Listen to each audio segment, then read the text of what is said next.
going to call right now. We're going to see if we can bring him on live on the show, and that is Mohamed El-Erian. He is the chief economist. He's a Bloomberg contributor, and he's a great guest. We're pumped to have him on the show. We're going to call him right now, see if we can get him on live with Joel and I. Again, Mohamed El-Erian. Hello. Hey, Mohamed, it's Spencer and Joel from Benzinga. How you doing? I'm fine. Thanks for calling. Thanks for coming on the show. So I My guess pleasure. we'll just get you started. We got to get right into it. Well, first of all, thanks for coming on the show here. We just had a jobs number, and just starting out here, what are your thoughts on the job number? It's a very strong job numbers in terms of how many new jobs were created. 292,000 is a big number. It brings the 3-month average to 284,000. So this is a good jobs report when it comes to job creation.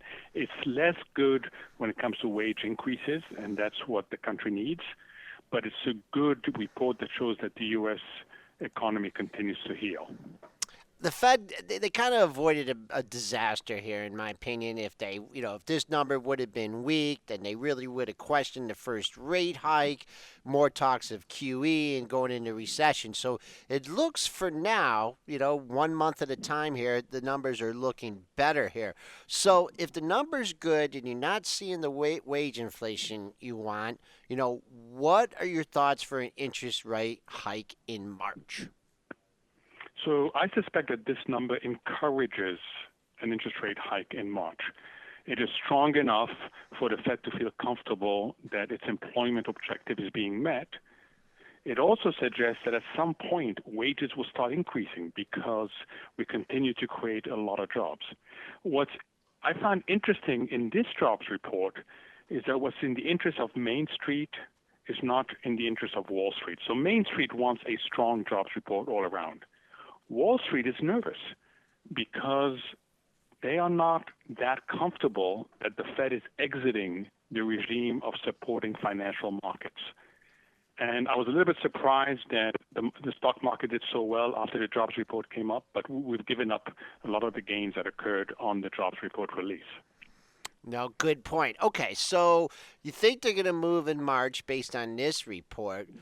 What about the total of 4 hikes in 2016? I mean, I know you have to take it, 1 month at a time, but don't you think, especially the reaction that we get into the market after the first rate hike here, you think we're due for 3 more in 2016?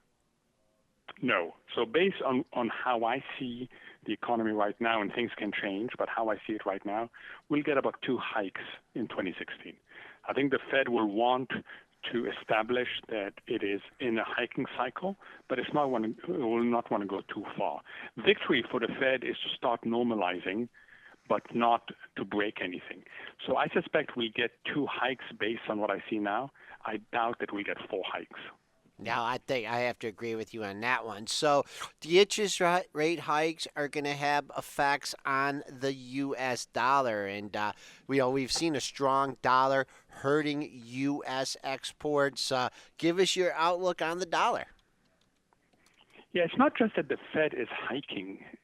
It's that central banks are now on divergent policy paths. So think of the Fed easing its foot off the accelerator, while the European Central Bank, the Bank of Japan, and the People's Bank of China, they're all going to press harder on their stimulus accelerator.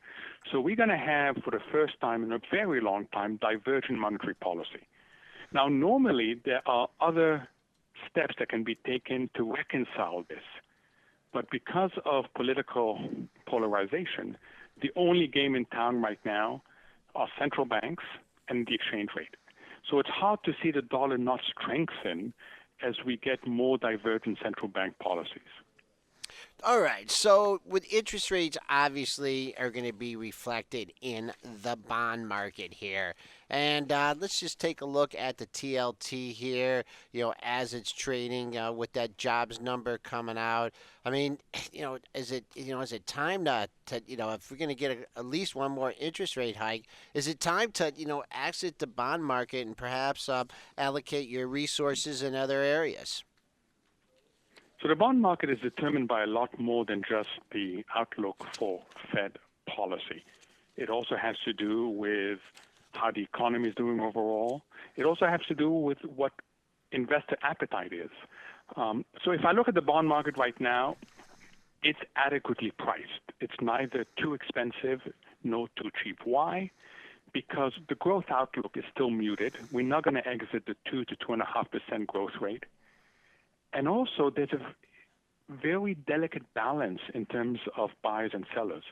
So I don't think there's anything particularly exciting right now about the bond market. It is fairly priced, given not just the policy outlook, but also the economic outlook and what people call the technicals of the market. Speaking of the technicals of the market, what a disastrous start to the new year. One of the worst, performances to start a new year quite some time. So goes January, so goes the market. Do you prescribe to that theory? I don't, because I tend to be much more analytical, and I'm not quite sure why January should have such a big influence on the next 11 months. But I do think the critical thing about the market today is that we're entering a new volatility paradigm. We are gradually exiting the world in which central banks were our BFFs, our best friends forever. We're exiting the world in which every time there was a hiccup somewhere in the world, a central bank would come in and say, don't worry, I've got your back covered. With more divergent monetary policy, any hiccup in the world is now going to have an outside influence on financial assets. And that's what we've seen the first 4 days of the year.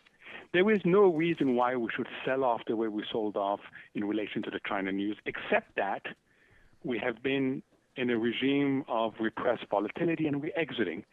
And markets have to price in greater volatility. And that's going to happen in a nonlinear fashion. There's going to be lots of bumps along the way. So the key thing for investors to realize is that the last few years have been abnormal in terms of volatility repression, and we're going to go back to a more normal volatility regime. Great segue. I was going to go into the next question about China. I mean, if China continues, to go the path of, slower growth or recession, I mean, is that eventually going to bring us down as well? So it depends how they react. What made markets nervous is not just that the economy was slowing, but the Chinese authorities were accelerating the depreciations of their currency, and they were losing control of the offshore currency market. In other words, the weaker that currency got, the higher the risk that they would try to steal growth from somebody else. So suddenly the markets had to worry about two things. One, the slowdown in China, which means the Chinese will buy fewer goods. And two, that the Chinese would try to compensate by aggressively depreciating their currency and taking growth away from other countries that are not as well positioned as China. We must not forget that China has massive international reserves and has de minimis external debt. So China can deal with the slowdown much better than other countries. But if it starts stealing growth from other countries, then markets worry about countries that are less strong financially than China is. We're on the line with Mohamed El-Erian. He's Chief Economic Advisor at Allianz Corp. So, based on all the factors, the unemployment numbers, the China situation, where's there to hide in this market? You've had, Apple have a big pullback over all-time highs. People are extremely worried about iPhone sales the next quarter. You have FANG, being declawed. Where's there to hide in this market? So if you really want to hide, you go into cash. That's the only safe thing. Okay. A few months ago, I argued that investors should think of cash as part of the asset allocation, and that was quite controversial because people say cash is, it's dead money. You're not getting paid any interest, and in fact, inflation is eating away. That is true, but cash gives you two things that, in a volatile world, are really important. One, resilience. You're not forced out of positions at the worst possible time. Second, it gives you optionality. You just spoke about Apple. When the market goes through trauma like we had in the last 4 days, good stocks get hammered. Why? Because they are widely held. Lots of people hold them, and therefore you tend to get excessive selling when volatility goes up. So you want cash as part of your asset allocation that gives you resilience in this volatile world, but also to give you optionality. Because the one thing I can guarantee is that this volatility regime we're entering is going to also create a lot of bargains throughout the year. Okay, just let's touch on a couple more things before we let you go. First of all, I mean, crude oil. I mean, you've had one of the most unprecedented runs in crude here over the last year or so. Any bottom in sight here, or is just something maybe crude and some of these integrated oil companies just, stay away?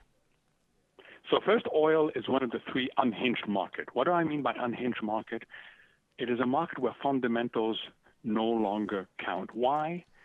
Because oil has been hit by the perfect storm. Not only is demand lower, principally because of what's happening in China, not only is supply higher because of shale and other non-traditional suppliers, but it lost its swing producer. It lost the one producer, Saudi Arabia, that was willing to take down output when prices went down. So that is a perfect storm. Makes oil incredibly volatile. It will take quite a while for oil to find its footing. Now, the implication of this is that investors are going to find that a lot of energy-related and commodity-related companies will trade very cheaply. The ones you want to stay away from are the ones that are very highly leveraged. If their balance sheet has a lot of debt on it, stay away. Otherwise, there are energy companies that are going to look increasingly compelling this year, given how bad technicals are in that sector. Okay, we're going to end with the $64,000 question here. Is the great bull market over? Not necessarily. So I have a book coming out that argues that there is a T-junction coming up. It's what the British call a junction, when the path you're on ends, but there are two ways out. And they're equally probable at this point. I know that that's not the answer you want to hear. You want to hear something definitive. Nope. But the data suggests that we are really facing this T-junction. And a lot will depend on what happens over the next few months. There is a world in which we see asset values plunge back to the most sluggish fundamentals, and that will cause a lot of damage on markets. But there's another world in which better fundamentals validate asset prices and push them higher. And the one thing I tell people is, rather than try to predict what is a very uncertain future, in fact, to use Ben Bernanke, an unusually uncertain future, that's his phrase, make sure you have the resilience and the agility to navigate whatever the world gives you, because there's going to be a lot of opportunities either way.